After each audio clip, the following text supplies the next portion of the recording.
Hello friends, कैसे हैं आप सब। आशा करता हूँ आप लोग अच्छे होंगे। दोस्तों आज का टॉपिक होने वाला है बहुत ही महत्वपूर्ण होने वाला है। दोस्तों इस आज का जो टॉपिक होने वाला है बहुत ही महत्वपूर्ण होने वाला है, जिसमें हम लोग देखेंगे ये हिस्ट्री का क्लास नोट्स खान सर का है।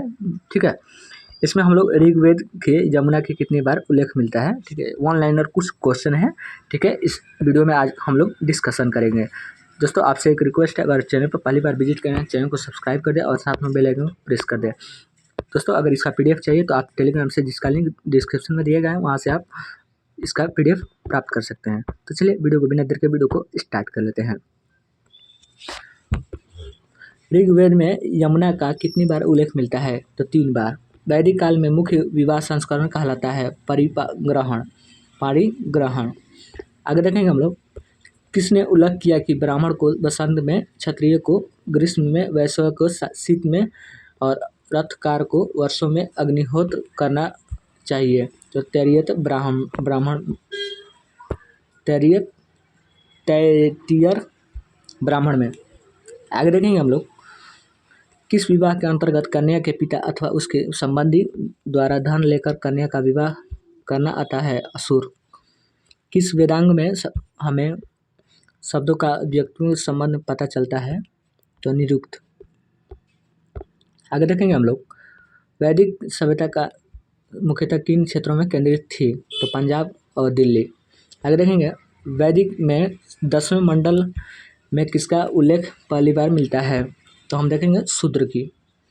आगे देखेंगे हम लोग, सत में जयते किस उपनिषद को उद्धत तो उद्धत है या तो मुंडकोपनिषद में।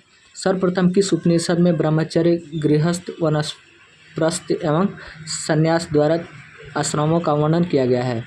तो हम लोग देखेंगे जबोलोपनिषद में। ठीक है, आगे देखेंगे, ऋग्वेद में उल्लेखित नदियों के सर्वाधिक महत्वपूर्ण नदी कौन सी मानी जाती है? तो सरस्वती। ऑप्शन नंबर यानी हमारा सही जो है सरस्वती। आगे देखेंगे, ऋग्वेद युग के सर्वाधिक ग्रीष्म संस्था थी? तो विद्वत। आगे देखेंगे, किस वेद की रचना गद्य एवं पद्य दोनों की गई है? यजुर्वेद में। ठीक है, आगे देखेंगे हम लोग, आगे जो प्रश्न है हमारा, किस साहित्य में पहली बार राजस्यु अश्वमेघ यज्ञ का उल्लेख मिलता है? तो ब्राह्मण। सूत्र सूत्र के संकलन शुल्ब सूत्र की पुरानी पुस्तक कौन थी? तो ज्यामिति। ठीक है, ऑप्शन नंबर यानी हमारा सही जवाब हो जाएगा ज्यामिति।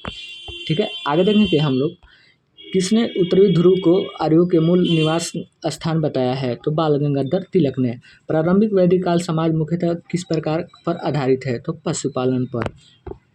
आगे देखेंगे, ऋग्वेद में एक स्थान पर 10 राजाओं के युद्ध का उल्लेख मिलता है, जिसे 10 राज्य युद्ध कहा गया है। इस यश किस नदी के तट पर लड़ा गया था? तो रावी नदी के लड़ा गया था। ठीक है, मानसेहर, साहबजादेगढ़, बोगजकोई तथा जूनागढ़ अभिलेख में वह कौन सा ईरान से भारत में आर्यों के आने की सूचना देता है?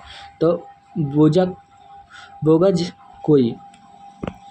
आगे देखेंगे, शंकराचार्य, एनी बेसेंट, विवेकानंद एवं बाल गंगाधर तिलक में से वह जिसने आर्य देश के बारे में लिखा है? तो बाल गंगाधर तिलक ने।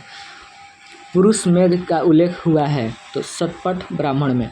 सतपथ ब्राह्मण में उल्लेखित राजा विदेश माधव के संबंधी ऋषि थे? तो ऋषि गौतम राहुगण।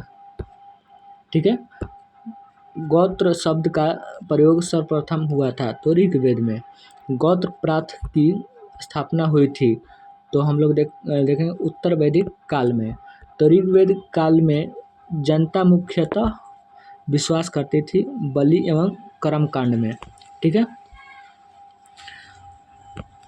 आगे देखेंगे हम लोग, सिंधु, सरस्वती, विस्तवत तथा यमुना में से वह नदी जिसे ऋग्वेद में गोमती, देवीतमा और नलितुना के रूप में संबोधित किया गया है? तो सरस्वती। ठीक है, प्राचीन काल में आर्यों की जीवनोपार्जन का मुख्य साधन था शिकार। ठीक है, आगे देखेंगे हम लोग, आगे प्रश्न दिया गया है, गायत्री मंत्र की रचना की थी? गायत्री मंत्र की रचना की थी? तो विश्वामित्र ने। ठीक है, पुराणों की संख्या 18। श्रीमद् भागवत गीता मौलिक रूप से लिखी जाती थी तो संस्कृत में। महाभारत मूलतः जानी जाती है जय संहिता के रूप में। ठीक है, आगे देखेंगे हिंदू पौराणिक कथा के अनुसार समुद्र मंथन हेतु जिस सर्प ने रस्सी के रूप में स्वयं को प्रस्तुत किया वह था वासुकी। ठीक है, आगे देखेंगे हम उपनिषद में ऋग्वेद का मूल लिपि थी ब्राह्मी। वैदिक कर्म कांड में होता का संबंध है ऋग्वेद से, तो अवेस्ता और ऋग्वेद में समानता का अवेस्त संबंधी है, तो ईरान से अघन्य माना गया तो गाय को। ठीक है, आगे देखेंगे हम लोग ऋग्वैदिक काल के प्रारंभ में महत्वपूर्ण मूल्यवान संपत्ति समझा जाता था तो गाय को। ठीक है, आगे दिए गए संस्कारों की संख्या कितनी है, बहुत ही महत्वपूर्ण प्रश्न है। संस्कारों की संख्या ये कई बार एग्जामों में पूछा गया है। ठीक है, संस्कारों की संख्या कितनी है, तो 16। ठीक है, याद रखिएगा। आगे देखेंगे जीवनपार्जन हेतु वेद वेदांग पढ़ने वाला अध्यापक को क्या कहते हैं, अध्यापक उपाध्याय। ठीक है, आगे देखेंगे हम लोग। आगे प्रश्न है हमारा, वैदिक युग में प्रचलित लोकप्रिय शासन प्रणाली थी तो वंश परांगत राजतंत्र। सभा और सभापति को प्रजापति को 2 पुत्रियां कहा गया तो अथर्ववेद। ठीक है, आगे देखेंगे हम लोग आयुर्वेद अर्थात जीवन का विज्ञान का उल्लेख सर्वप्रथम मिलता है तो अथर्ववेद में। सर्वाधिक ऋग्वेद सूक्त समर्पित है इंद्र को। ऋग्वेद में इंद्र के बाद सर्वाधिक संख्या में मंत्र संबंधी है अग्नि से। ऋग्वेद में युद्ध देवता समझा गया तो इंद्र को। आगे देखेंगे हम लोग पूर्ण वैदिक आर्यों के सर्वाधिक लोक देवता इंद्र। गायत्री मंत्र का नाम से प्रसिद्ध मंत्र सर्वप्रथम मिलता है तो ऋग्वेद में। कुछ वस्तुनिष्ठ प्रश्न है जो अगले वीडियो में हम लोग देखेंगे, देख लेते हैं। पूर्ण वैदिक या ऋग्वैदिक संस्कृत काल में इसका हम लोग अगले वीडियो में डिस्कशन करेंगे। तब तक के लिए दोस्तों अगर इसका PDF चाहिए तो टेलीग्राम से जुड़ सकते हैं, वहाँ से आप ले सकते हैं। तो चलिए वीडियो को बिना देर के वीडियो को एंड करते हैं।